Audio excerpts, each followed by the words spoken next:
కానీ 20 సంవత్సరాల తర్వాత 2024లో దేశము ప్రజాస్వామ్యము ప్రమాదంలో పడ్డది. రాజ్యాంగాన్ని మార్చాలని, రిజర్వేషన్లను రద్దు చేయాలని నరేంద్ర మోడీ కుట్ర చేస్తుంటే ఈనాడు ప్రతిపక్ష నాయకుడుగా రాహుల్ గాంధీ గారు బాధ్యత తీసుకున్నారు. మరి నేను అడుగుతున్న ప్రతిపక్ష నాయకుడిగా రాహుల్ గాంధీ గారు చేసిన నేరమేంది, ఘోరమేంది? మొట్టమొదట ఈరోజు ఒక నేపథ్యాన్ని చెప్పాలి.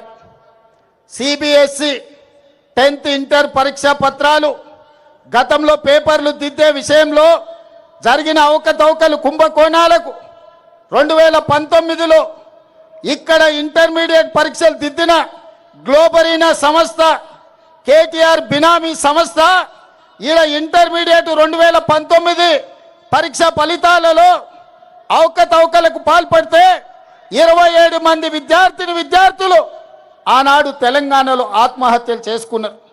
ఆ రోజు ప్రతిపక్ష నాయకుడిగా, పార్లమెంట్ సభ్యుడిగా ఆనాటి ప్రభుత్వం మీద కొట్లాడితే కోర్టులు ఆదేశాలు ఇచ్చినాయి, గ్లోబరీనా సంస్థ మీద క్రిమినల్ కేసులు పెట్టి చర్యలు తీసుకోమని. కానీ కేటీఆర్ అయిన బినామీ సంస్థ, ఆయన చీకటి మిత్రులైన గ్లోబరీనా సంస్థ యజమానుల మీద క్రిమినల్ కేసులు పెట్టలేదు, అరెస్టులు చేసి జైలుకు పంపలేదు. వాళ్ళ మీద ఎలాంటి చర్యలు తీసుకోకపోను వాళ్ళు బ్రహ్మాండంగా పనిచేస్తుండ్రని వాళ్ళకి ఎక్స్పీరియన్స్ సర్టిఫికెట్ ఇచ్చిండు. ఈ సర్టిఫికెట్ను తీసుకొని 2023 డిసెంబర్ 7 నాడు మన ప్రభుత్వం వచ్చిన తర్వాత ఇక తెలంగాణలో పప్పులు ఉడకవు, నూకలు చెల్లవని గ్లోబరీనా సంస్థ పేరు మార్చుకొని కోఎంట్ పేరు మీద సిబిఎస్ఈ పరీక్షల ఫలితాలను డిజిటలైజ్ చేస్తామని, ఆ పరీక్షా ప్రశ్న పత్రాలను దిద్దుతామని ధర్మేంద్ర ప్రధాన్తో కేంద్ర ప్రభుత్వంతో ఒప్పందం చేసుకున్నారు.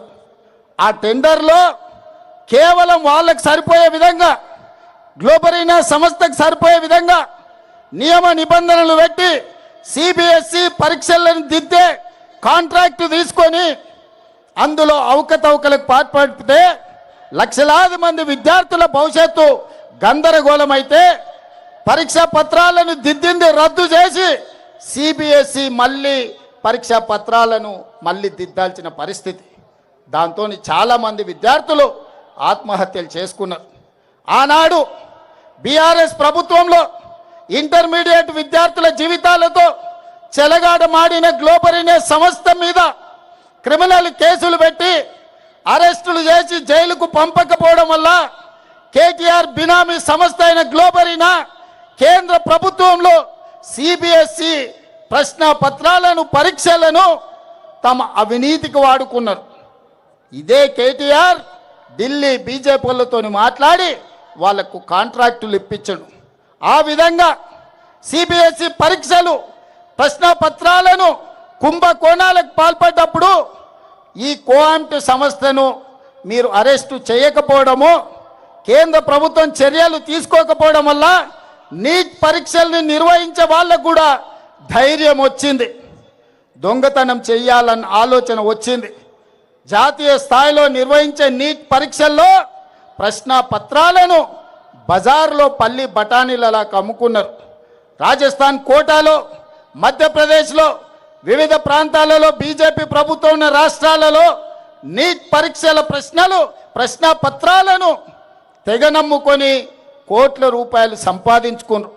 అందుకే ఇవాళ వేలాది మంది విద్యార్థులు సిబిఎస్ఈలో జరిగిన అవకతవకలు, నీట్ పరీక్షల్లో జరిగిన అక్రమాలను చర్యలు తీసుకోవాలి, కేంద్ర మంత్రి ధర్మేంద్ర ప్రధాన్ను మంత్రివర్గం నుంచి బర్తరఫ్ చేయాలి అని ఢిల్లీ వీధుల్లో వేలాది మంది విద్యార్థులు కదం దొక్కిరు.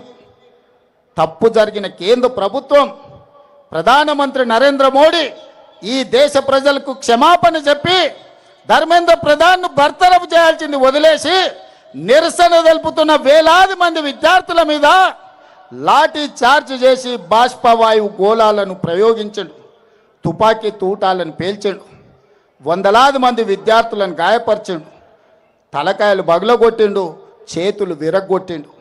నేను ఇవాళ తెలంగాణ సమాజాన్ని, యువకులను నేను విద్యార్థుల జీవితాలతో చెలగాట మాడిన ఈ సంస్థల్ని వైఫల్యం చెందిన కేంద్ర మంత్రిని వదిలేద్దామా? ప్రశ్నించినందుకు ప్రజల్ని పశువులలాగా చితకబాదిన కేంద్ర ప్రభుత్వాన్ని వదిలేద్దామా? అందుకే అందుకే అందుకే మన నాయకుడు రాహుల్ గాంధీ గారు ఇలా వదిలేస్తే కుదరదు. ఈ దేశంలో అక్రమార్కులు పెరిగిపోతున్నారు. కేంద్ర ప్రభుత్వం అండతోటి లక్షలాది మంది విద్యార్థుల జీవితాలతో చెలగాటమాడుతున్నారు. నీ సంగతి తేలుస్తాని మల్లికార్జున్ ఖర్గే ఇంటి నుంచి నరేంద్ర మోడీ ఇంటి ముట్టడికి బయలుదేరిండ్రు కాంగ్రెస్ పార్లమెంట్ సభ్యులు. దానికి నాయకత్వం రాహుల్ గాంధీ గారు, ప్రియాంక గాంధీ గారు వహించారు. దౌర్జన్యం చేయలే, రాళ్ళు విసరలే, నరేంద్ర మోడీ ఇంటి మీద ఎలాంటి దాడులకు పాల్పడలే.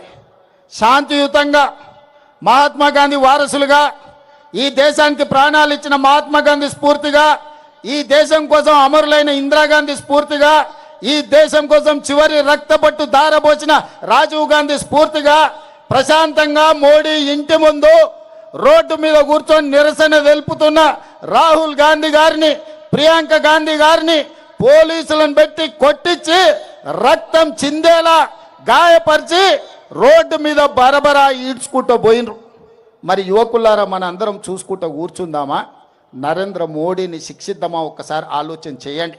అందుకే ఇవాళ కొడంగల్ అభివృద్ధి కార్యక్రమాలు, కొడంగల్ కార్యకర్తలతో ఆత్మీయ సమ్మేళనం కోసం నేను వస్తే అర్ధరాత్రి నాకు ఈ సమాచారం అందింది. అర్ధరాత్రి అప్పటికప్పుడు ఈ విధంగా వదిలేస్తే బీజేపీ పెట్టరేగిపోతుంది, పాశవిక దాడులకు పాల్పడుతుంది. ఖచ్చితంగా కొడంగల్ చౌరస్తా అంబేద్కర్ సాక్షిగా నరేంద్ర మోడీ గుండెలు అదిరేలా నినదించాలని ఇవాళ మిట్ట మధ్యాహ్నం ఎర్రటెండల మనం వేలాదిగా ఇక్కడ మనం జమైనం. అందుకే ఈరోజు జంతర్ మంతర్లో నిరసన తెలుపుతున్న విద్యార్థులకు అండగా కొడంగల్ నుంచి మనం గలం వినిపిస్తున్నాం. రాహుల్ గాంధీ, ప్రియాంక గాంధీ గారి మీద జరిగిన దాడిని ఈరోజు మనం తీవ్రంగా ఖండిస్తున్నాం. అందుకే మిత్రులారా, आज मैं एक बात साफ साफ कहना चाहता हूं, नरेंद्र मोदी जी, धर्मेंद्र प्रधान जी, हम पहली बार लाठीचार्ज नहीं देख